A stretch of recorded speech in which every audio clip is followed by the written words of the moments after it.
Willy Mengue, nous parlons de cette vidéo qui a été diffusée au niveau du tribunal militaire de Yaoundé. C'était lundi dernier. Une vidéo qui montrait clairement comment Martinez Zogo avait été torturé, sauvagement torturé, avant d'être tué. Quel est le regard que vous posez sur ce niveau d'horreur au Cameroun? Vous savez que la plupart des Camerounais n'ont pas visionné cette vidéo horrible. Mais on peut, n'est-ce pas, s'adosser sur les témoignages.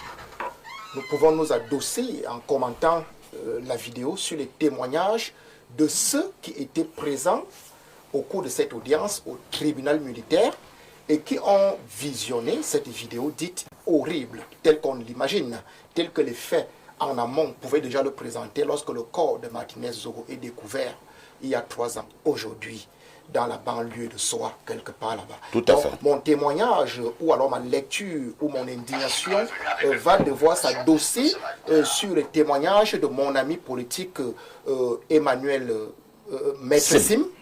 Maître Sim, qui est le 3e vice-président du MRC originel, dont Maître Sim était bien présent à cette audience. Non, Maître Sim n'est pas dans le MRC in vitro.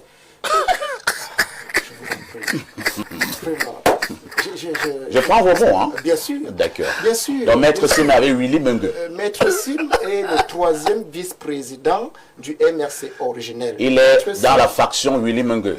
Dans la faction du règlement intérieur des statuts. Ce n'est pas une affaire de Willy Mengue, c'est le règlement intérieur des statuts. On revient sur Martinez. Alors, Maître Sim a dit, en regardant cette vidéo, il n'était pas sûr de pouvoir fermer l'œil dans la nuit. C'est pour exprimer le niveau de barbarie sans limite qui a alimenté ce qui est aujourd'hui un cocktail des extrêmes dans le cadre de la torture physique, dans le cadre du meurtre ou de l'assassinat, je ne sais pas comment les juristes vont qualifier cela.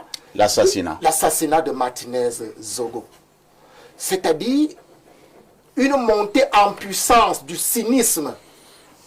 Une montée en puissance sans borne. Est-ce que quelque chose peut justifier ce niveau de cruauté? C'est pour ça qu'on pose la question. Que pourquoi une balle dans la tête n'aurait pas suffi pour extirper la vie à Martinez Zogo? Pourquoi aller au-delà? Au-delà même, on dit que la vidéo montre que même étant déjà mort, assassiné, les sévices continuaient sur le cadavre. Et des services qui sont indescriptibles au regard de notre civilisation. La civilisation humaine, je ne sais pas, peut-être même au moment de Sodome et Gomorrhe, si ce genre de pratique existait, même lorsque Jésus passait au mont Golgotha. Je crois que Ponce Pilate s'est quand même ressaisi, ou Hérode. Mais j'ai dit, ils sont allés au-delà de l'imaginaire, dans la cruauté et dans la barbarie. On ne comprend pas quelles étaient d'autres motivations. Bien sûr, Maître Nouga a posé un problème qui me semble un peu crédible, une perspective crédible, une hypothèse crédible, c'est-à-dire cela devrait servir certainement en cas d'école pour des crimes programmés ultérieurement. Cela pourrait servir en cas d'école comme l'appareil de l'État a été mis en contribution. Jusqu'en date, on ne peut pas le contredire puisqu'ils sont là-bas. C'est l'État lui qui dit comme ça, arrêtez ces gens. Peut-être que cela pourrait servir en cas d'école pour que cet appareil de l'État qui a été mis en contribution puisse voir comment il a les bons bourreaux et inciter les autres à faire mieux.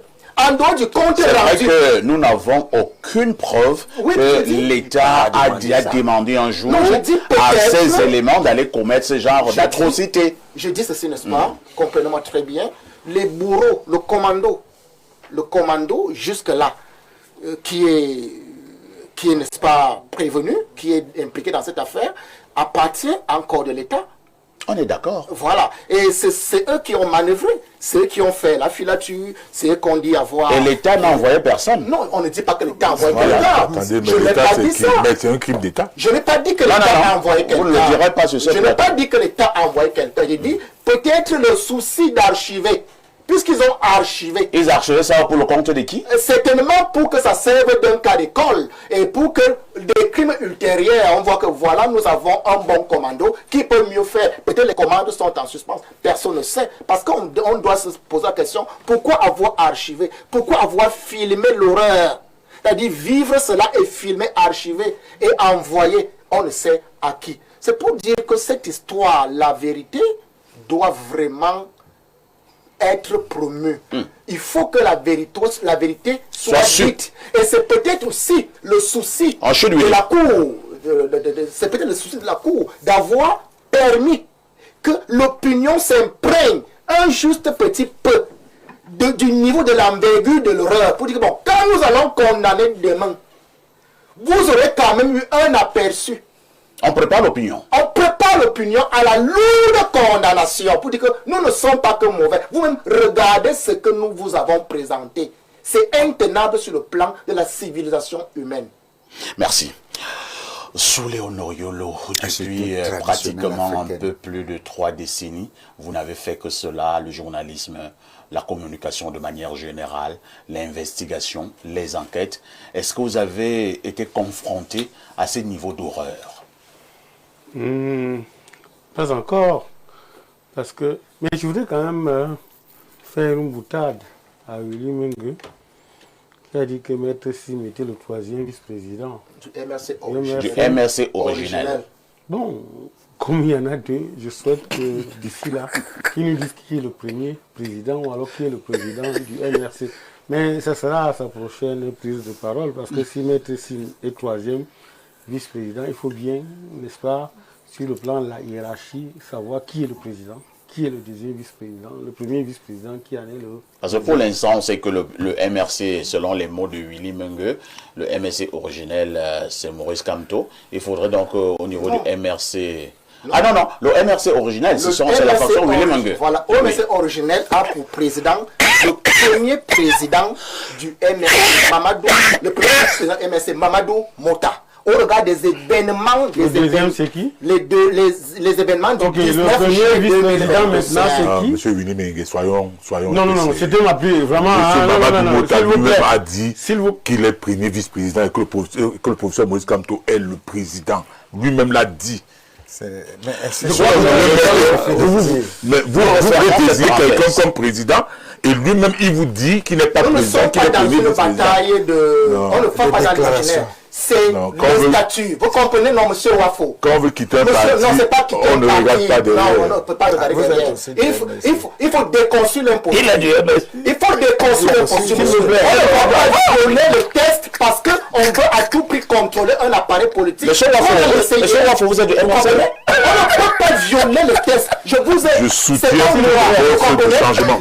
L'article 68 a le MRC est une force de changement. Vraiment violé. Et ce n'est pas normal. Monsieur Wafo, vous devez vous inscrire dans la droiture des tests du parti. L'article 68 est clair dans les déviations à géométrie variable. Merci. On regarde la parole sur les... Merci, c'est compris. Nous refermons cette parenthèse. Allez lire l'article 70. C'est interdit là-bas. Allez lire l'article 70 des partis. Je ne connais pas ce genre de... C'est interdit. C'est le test, hein. Nous allons organiser un autre débat.